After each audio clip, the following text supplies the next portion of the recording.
নমস্কাৰ এই মুহূৰ্তত আহি পৰিছে কেইবাটাও গুৰুত্বপূৰ্ণ খবৰ। আজি হৈছে 20 ফেব্ৰুৱাৰী আৰু এনে ধৰণৰ খবৰসমূহ নিতৌ চাবলৈ চেনেলটো ছাবস্ক্ৰাইব কৰি ভিডিঅ'টোত এটা লাইক কৰি দিবলৈ নাপাহৰিব। তেনে বলক দৰ্শকসকল খবৰটো আৰম্ভ কৰোঁ। এই মুহূৰ্তত দিব লৈছোঁ প্ৰথমটো খবৰ। মোদী চৰকাৰৰ ন্যূনতম সতীৰ্থ চন্দ্ৰবাবু নাইডুৰ বৃহৎ সিদ্ধান্ত। পবিত্ৰ ৰমজান মাহৰ প্ৰাকখনত মুছলমানৰ পক্ষত এই সিদ্ধান্ত ল'লে মুখ্যমন্ত্ৰীগৰাকীয়ে। দিব লৈছোঁ এটা অতিকৈ গুৰুত্বপূৰ্ণ খবৰ। মোদী চৰকাৰৰ অন্যতম সতীৰ্থ চন্দ্ৰবাবু নাইডুৰ টিডিপিৰ বৃহৎ সিদ্ধান্ত। মুছলমানৰ পক্ষত এই সিদ্ধান্ত ল'লে মুখ্যমন্ত্ৰীগৰাকীয়ে। ৰমজান মাহত এঘণ্টা পূৰ্বেই কাৰ্যালয়ৰ পৰা যাব পাৰিব মুছলমান কৰ্মচাৰী। অন্ধ্ৰপ্ৰদেশৰ সকলো চৰকাৰী কৰ্মচাৰীৰ বাবে প্ৰযোজ্য হ'ব এই নিয়ম। তেলেংগানাৰ পিছত অন্ধ্ৰপ্ৰদেশে ল'লে এই ডাঙৰ সিদ্ধান্ত। 2 মাৰ্চৰ পৰা 30 মাৰ্চলৈ এই সুবিধা লাভ কৰিব মুছলমান কৰ্মচাৰীয়ে। ৰমজানৰ সময়ত দোৱা কৰাৰ বাবেই দিয়া হৈছে এই সুবিধা। তেলেংগানাৰ চৰকাৰৰ এনে সিদ্ধান্তক সমালোচনা কৰিছিল বিজেপিয়ে, কিন্তু চন্দ্ৰবাবু নাইডুৰ সিদ্ধান্তক সমালোচনা কৰিবলৈ সাহস নাই বিজেপিৰ নেতৃত্বৰ। এটা অন্ধ্ৰপ্ৰদেশৰ সকলো চৰকাৰী কৰ্মচাৰীৰ বাবে প্ৰযোজ্য হ'ব এই নিয়ম। তেলেংগানাৰ পিছত অন্ধ্ৰপ্ৰদেশত ল'লে এই ডাঙৰ সিদ্ধান্ত।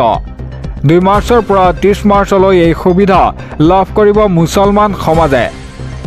আৰু দিব লৈছোঁ পৰৱৰ্তী খবৰ। তৃতীয় আৰু চতুৰ্থ বৰ্গৰ চাকৰিৰ পৰীক্ষা দিছিল নেকি? এডিআৰইৰ ৰিজাল্টক লৈ মুখ্যমন্ত্ৰীৰ ডাঙৰ ঘোষণা। কেতিয়া পাব এতিয়া ফলাফল, তাক লৈ ডাঙৰ প্ৰশ্ন উত্থাপন হৈছে আৰু সকলো প্ৰশ্নৰ উত্তৰ দিছে মুখ্যমন্ত্ৰীগৰাকীয়ে।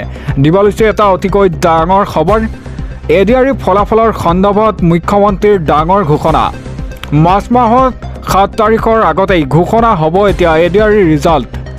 ফেচবুক লাইভ যোগে মুখ্যমন্ত্ৰীগৰাকীয়ে কৰিলে ডাঙৰ ঘোষণা। তৃতীয় আৰু চতুৰ্থ বৰ্গৰ চাকৰি কাৰ কাৰ হাতত আছে, তাক লৈও ডাঙৰ প্ৰশ্ন আৰু উত্তৰ দিছে মুখ্যমন্ত্ৰীগৰাকীয়ে। নিকাভাৱে অনুষ্ঠিত হ'ল পৰীক্ষা, নিকাভাৱে দিয়া হ'ব এতিয়া ৰিজাল্ট। ভাগ্য উদয় হ'ব হাজাৰ হাজাৰ যুৱক যুৱতীৰ, হাঁহি বিৰিঙিব ঘৰে ঘৰে আৰু আহিব ভাল খবৰ 7 মাৰ্চৰ আগতেই। তৃতীয় আৰু চতুৰ্থ বৰ্গৰ চাকৰি পৰীক্ষাৰ্থীৰ বাবে ডাঙৰ খবৰ দিলে মুখ্যমন্ত্ৰীগৰাকীয়ে। এডিআৰই ফলাফলৰ সন্দৰ্ভত মুখ্যমন্ত্ৰীৰ ডাঙৰ ঘোষণা। আৰু দিব লৈছোঁ পৰৱৰ্তী খবৰ। আপোনাৰ হাতত মাত্ৰ 10টা দিন সময় আছে। ব্যৱসায় বাণিজ্যৰ বাবে টকা দিব চৰকাৰে।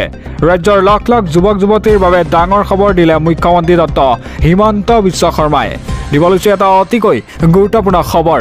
ৰাজ্যৰ লাখ লাখ যুৱক যুৱতীৰ বাবে ডাঙৰ খবৰ দিলে মুখ্যমন্ত্ৰী ডক্টৰ হিমন্ত বিশ্ব শৰ্মাই। আপোনাৰ হাতত মাত্ৰ 10টা দিন সময়। ব্যৱসায় বাণিজ্যৰ বাবে টকা দিব চৰকাৰে। এতিয়াই কৰক, CMA টিবুলেট গৈ আবেদন কৰক। মুখ্যমন্ত্ৰীৰ আত্মনিৰ্ভৰশীল আঁচনিৰ বাবে আবেদন প্ৰক্ৰিয়া শেষ 28 ফেব্ৰুৱাৰীত। বৰ্তমানলৈকে 50,000 যুৱক যুৱতীয়ে সম্পূৰ্ণ কৰিছে আবেদনৰ প্ৰক্ৰিয়া। যিসকলে এতিয়ালৈ আবেদন কৰা নাই তেওঁলোকক শীঘ্ৰেই আবেদন কৰাৰ আহ্বান জনাইছে মুখ্যমন্ত্ৰীগৰাকীয়ে। আপুনিও পাব 2 লাখৰ পৰা 5 লাখ টকালৈ ধন। আবেদন সম্পূৰ্ণ কৰক আৰু ধন লওক। আপোনাৰ হাতত মাত্ৰ কেইটামান দিন আছে আবেদনৰ বাবে। উদ্যমী যুৱক যুৱতীৰ সাৰথি হ'ব এই ধন।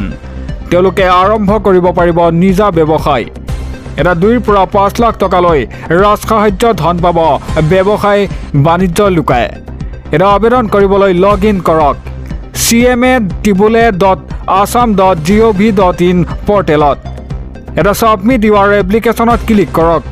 তথ্য পূৰণ কৰক, লগতে প্ৰকল্পৰ প্ৰতিবেদন আপলোড কৰক। তাৰ পাছত ছেভ এণ্ড নেক্সট ক্লিক কৰক। ইয়াৰ পিছতেই অনুষ্ঠিত হ'ব সাক্ষাৎকাৰ। 75,000 যুৱক যুৱতী নিৰ্বাচিত হ'ব এই আঁচনিৰ বাবে। ইয়াৰ উপৰিও 1 লাখ যুৱক যুৱতীয়ে ভৱিষ্যতে লাভ কৰিব এই আঁচনিৰ সুবিধা। মুখ্যমন্ত্ৰী ডক্টৰ হিমন্ত বিশ্ব শৰ্মাৰ এই ডাঙৰ ঘোষণা। আৰু দিব লৈছোঁ পৰৱৰ্তী খবৰ। শ্ৰীমন্ত শংকৰদেৱ সংঘৰ বিৰুদ্ধে পুনৰ গৰজি উঠিল টাইপা। থানাই থানাই ৰুজু হোৱা গোচৰৰ প্ৰত্যাহ্বান জনাই এইবাৰ সংঘৰ বিৰুদ্ধে টাইপাই ৰুজু কৰিলে গোচৰ। দিব লৈছোঁ শংকৰ সংঘৰ বিৰুদ্ধে এজাহাৰ দাখিল কৰিছে টাইপাৰে। টাইপাৰ চৰাইদেউ জিলা সমিতিয়ে দাখিল কৰে এজাহাৰ। শ্ৰীমন্ত শংকৰদেৱ সংঘৰ বিৰুদ্ধে পুনৰ গৰজি উঠিল টাইপাৰ।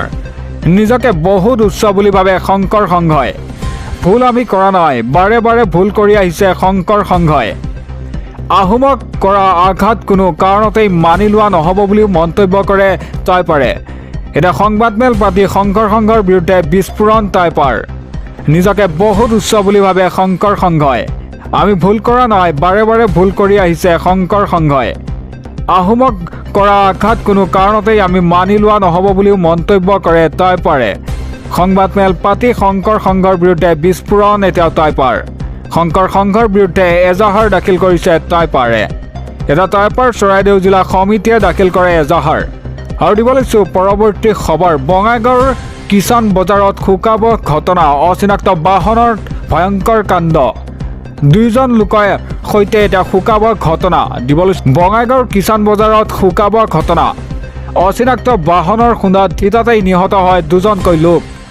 37 নং ৰাষ্ট্ৰীয় ঘাইপথত SSB কেম্পৰ সমীপত এই দুৰ্ঘটনা সংঘটিত হয়। দুৰ্ঘটনা সংঘটিত কৰি পলায়ন কৰে অচিনাক্ত বাহনখনে। নিহত লোক দুজনৰ পৰিচয় এই পৰ্যন্ত হোৱা নাই উদ্ধাৰ। আৰক্ষীৰ উপস্থিত হৈ গাড়ীখন বিচাৰি আৰম্ভ কৰিছে অনুসন্ধান। এতিয়া বঙাইগাঁৱৰ কিষাণ বজাৰত শুকাব ঘটনা। অচিনাক্ত বাহনৰ খুন্দাত থিতাতেই নিহত হয় দুজনকৈ লোক। 27 নং ৰাষ্ট্ৰীয় ঘাইপথত SSB কেম্পৰ সমীপত এই দুৰ্ঘটনা সংঘটিত হয়। দুৰ্ঘটনা সংঘটিত কৰি পলায়ন কৰে অচিনাক্ত বাহনখনে। আৰু দিব লৈছোঁ পৰৱৰ্তী খবৰ। মহাকুম্ভত আকৌ অঘটন। ত্ৰিবেণী সংগমত স্নান কৰিবলৈ গৈ অসমৰ ভক্তৰ সৈতে এতিয়া শুকাব ঘটনা সংঘটিত হৈছে। দিব লৈছোঁ এটা অতিকৈ গুৰুত্বপূৰ্ণ খবৰ, এটা ব্ৰেকিং নিউজ। প্ৰয়াগৰাজৰ মহাকুম্ভত আকৌ অঘটন। সংগমত স্নান কৰিবলৈ যোৱা অসমৰ ভক্তৰ সৈতে শুকাব ঘটনা সংঘটিত হয়। বঙাইগাঁও জিলাৰ অভয়াপুৰীৰ শিক্ষকে হেৰুৱালে প্ৰাণ। নিহত শিক্ষকজন অভয়াপুৰী তুলুঙীয়াৰ ধীৰেন ৰায়। ত্ৰিবেণী সংগমত স্নান কৰি আহোঁতেই চিৰিত পিছলি পৰি অঘটন সংঘটিত হয়। লোকজনক ততাতৈয়াকৈ প্ৰেৰণ কৰা হৈছিল চিকিৎসালয়লৈ। এটা চিকিৎসকে হৃদক্ৰিয়া বন্ধ হৈ মৃত্যু হোৱা বুলি কৰিলে ঘোষণা। চিকিৎসকে হৃদক্ৰিয়াৰ বন্ধ হৈ মৃত্যু হোৱা বুলি কৰিছিল এই ঘোষণা। প্ৰয়াগৰাজৰ মহাকুম্ভত আকৌ অঘটন। সংগমত স্নান কৰিবলৈ যোৱা অসমৰ ভক্তৰ সৈতে এতিয়া শুকাব ঘটনা সংঘটিত হয়। বঙাইগাঁও জিলাৰ অভয়াপুৰীৰ শিক্ষকে হেৰুৱালে প্ৰাণ। এটা নিহত শিক্ষকজন অভয়াপুৰী তুলুঙীয়াৰ ধীৰেন ৰায় বুলি জানিব পৰা গৈছে। ত্ৰিবেণী সংগমত স্নান কৰিবলৈ আহোঁতেই চিৰত পিছলি পৰিছিল লোকজনে। এটা লোকজনক ততাতৈয়াকৈ প্ৰেৰণ কৰা হৈছিল চিকিৎসালয়লৈ। এটা চিকিৎসকে হৃদক্ৰিয়া বন্ধ হৈ মৃত্যু হোৱা বুলি কৰিলে ঘোষণা। আৰু দিব লৈছোঁ পৰৱৰ্তী খবৰ। ৰমজান মাহতেই লাখ লাখ মুছলমানৰ বাবে ভাল খবৰ দিলে। প্ৰায় এমাহৰ সময় কাৰ্যালয়ৰ পৰা সোনকালেই ঘৰলৈ যাব পাৰিব মুছলমান কৰ্মচাৰীয়ে। ৰমজানৰ দোৱা কৰাৰ বাবে এই বৃহৎ ঘোষণা কৰিছে তেলেংগানাৰ কংগ্ৰেছ চৰকাৰে। তেলেংগানাৰ চৰকাৰৰ এই সিদ্ধান্তক আদৰণি জনাইছে মুছলমান সমাজে। দিব লৈছে এটা অতিকৈ গুৰুত্বপূৰ্ণ খবৰ, এটা অতিকৈ ভাল খবৰ। পবিত্ৰ ৰমজান মাহত সোনকালে যাব পাৰিব কাৰ্যালয়ৰ পৰা। বিয়লি 4 বজাতেই মুছলমান লোকসকল যাব পাৰিব কাৰ্যালয়ৰ পৰা নিজ ঘৰলৈ। 2 মাৰ্চৰ পৰা 31 মাৰ্চলৈ বাহাল থাকিব এই ব্যৱস্থা। তেলেংগানাৰ কংগ্ৰেছ চৰকাৰে গ্ৰহণ কৰিছে এই বৃহৎ সিদ্ধান্ত। ৰমজান মাহত যাতে মুছলমানসকলে ভালকৈ দোৱা কৰিব পাৰে তাৰ বাবেই এই বিশেষ সুবিধা কৰে। সম্পূৰ্ণ এমাহ এই সুবিধা পাব মুছলমানসকলে। তেলেংগানাৰ চৰকাৰী কৰ্মচাৰীৰ বাবে এই বিশেষ ঘোষণা কৰিছে মুখ্যমন্ত্ৰী ৰেৱন্ত ৰেড্ডীয়ে। কংগ্ৰেছ চৰকাৰৰ এই সিদ্ধান্তক আদৰণি জনাইছে মুছলমান সমাজে। অৱশ্যে বিজেপিৰ সমালোচনা কৰিছে তেলেংগানা চৰকাৰৰ এই সিদ্ধান্তক। তেলেংগানাৰ কংগ্ৰেছ চৰকাৰে গ্ৰহণ কৰিছে এই বৃহৎ সিদ্ধান্ত। ৰমজান মাহত যাতে মুছলমানসকলে ভালকৈ দোৱা কৰিব পাৰে তাৰ বাবেই এই সুবিধা ৰাখিছে তেলেংগানাৰ চৰকাৰে। সম্পূৰ্ণ এমাহ এই সুবিধা পাব মুছলমানসকলে। তেলেংগানাৰ চৰকাৰী কৰ্মচাৰীৰ বাবে এই বিশেষ ঘোষণা কৰিছে মুখ্যমন্ত্ৰী ৰেৱন্ত ৰেড্ডীয়ে। কংগ্ৰেছ চৰকাৰৰ এই সিদ্ধান্তক আদৰণি জনাইছে এতিয়া মুছলমান সমাজে।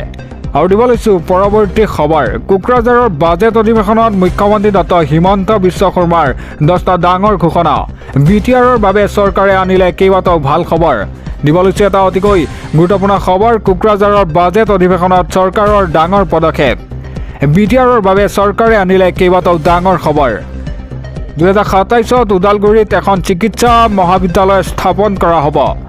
ভূটানৰ গেলেফু মাইণ্ডফুল চিটিৰ সমান্তৰালকৈ চিৰাঙৰ দদগিৰিত লোৱা হ'ব এই ব্যৱস্থা।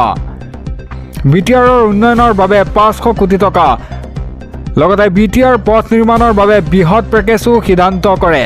কাৰ্বি আংলঙৰ পথ নিৰ্মাণৰ বাবে 250 কোটি টকাৰ পেকেজ, ডিমা হাছাওত পথ নিৰ্মাণৰ বাবে 100 কোটি টকাৰ পেকেজ আৰু কোকৰাঝাৰ পৰা আজিৰে বিধানসভাত একতাৰ বাৰ্তা দিয়া হ'ল। আজিৰে এই দিনটো ঐতিহাসিক দিন আখ্যা কৰে মুখ্যমন্ত্ৰীগৰাকীয়ে। BTRত থকা অনাবৰুৰ উন্নয়নৰ বাবে কাম কৰি যোৱাৰ আশ্বাস এতিয়া মুখ্যমন্ত্ৰীগৰাকীৰ। বড়ো আৰু অনাবৰুৰ মিলনৰ ৰূপ হিচাপে পৰিণত হওক বড়োলেণ্ডত। BTRৰ অসম বিধানসভালৈ আহিব পৰাটো ৰাজনৈতিক জীৱনৰ অন্যতম সফলতা বুলি প্ৰকাশ কৰিছে মুখ্যমন্ত্ৰীগৰাকীয়ে। কোকৰাঝাৰৰ বাজেট অধিৱেশনত চৰকাৰৰ এই ডাঙৰ পদক্ষেপ। আৰু দিব লৈছোঁ পৰৱৰ্তী খবৰ, এটা ব্ৰেকিং নিউজ। বছৰত দুবাৰকৈ অনুষ্ঠিত হ'ব 10ম শ্ৰেণীৰ পৰীক্ষা। 2026ৰ পৰা এই নিয়ম বলবৎ হোৱাৰ সম্ভাৱনা। দিব লৈছোঁ এটা অতিকৈ গুৰুত্বপূৰ্ণ খবৰ। বছৰত দুবাৰকৈ অনুষ্ঠিত হ'ব 10ম শ্ৰেণীৰ পৰীক্ষা। 2026ৰ পৰা এই নতুন নিয়ম বলবৎ হোৱাৰ সম্ভাৱনা আছে। সকলো শিক্ষাৰ্থীয়ে যাতে পৰীক্ষা দিব পাৰে তাৰ বাবেই এই নিয়ম অনা হৈছে। এই সম্পৰ্কত শিক্ষাই ৰাজহুৱা কৰিব এখন খচৰা সমিতি। সোমবাৰে এই সম্পৰ্কত জাৰি হ'ব বিশেষ নিৰ্দেশনা। কেন্দ্ৰীয় শিক্ষামন্ত্ৰীয়ে এই সম্পৰ্কত শেহতীয়াকৈ মিলিত হৈছিল CBSEৰ কৰ্তৃপক্ষৰ লগত। এটা বছৰত দুবাৰকৈ পৰীক্ষা হ'লে দেশৰ শিক্ষা খণ্ডলৈ আহিব আন এক পৰিৱৰ্তন। CBSEৰ 10ম শ্ৰেণীৰ পৰীক্ষাত বৃহৎ পৰিৱৰ্তন আনিব চৰকাৰে। ছাত্ৰ ছাত্ৰীৰ ওপৰত এতিয়া পৰীক্ষাৰ চাপ কমোৱাৰ বাবে এই সিদ্ধান্ত ল'ব চৰকাৰে। বছৰত এতিয়া দুবাৰকৈ অনুষ্ঠিত হ'ব 10ম শ্ৰেণীৰ পৰীক্ষা। 2026ৰ পৰা এই নতুন নিয়ম বলবৎ হোৱাৰ সম্ভাৱনা। আৰু দিব লৈছোঁ পৰৱৰ্তী খবৰ, দিল্লীৰ নতুন মুখ্যমন্ত্ৰী ৰেখা গুপ্তাৰে BJPয়ে ঘোষণা কৰিলে মুখ্যমন্ত্ৰীৰ নাম। BJPয়ে ঘোষণা কৰিলে এতিয়া মুখ্যমন্ত্ৰীৰ নাম। বৃহস্পতিবাৰে দিনৰ 12:35 ৰামলীলা ময়দানত মুখ্যমন্ত্ৰীৰ শপত গ্ৰহণ অনুষ্ঠান। উপ মুখ্যমন্ত্ৰী হ'ব পাৰে প্ৰৱেশ বৰ্মা। দিল্লীৰ চতুৰ্থগৰাকী মহিলাৰ মুখ্যমন্ত্ৰী হ'ব এতিয়া ৰেখা গুপ্তা।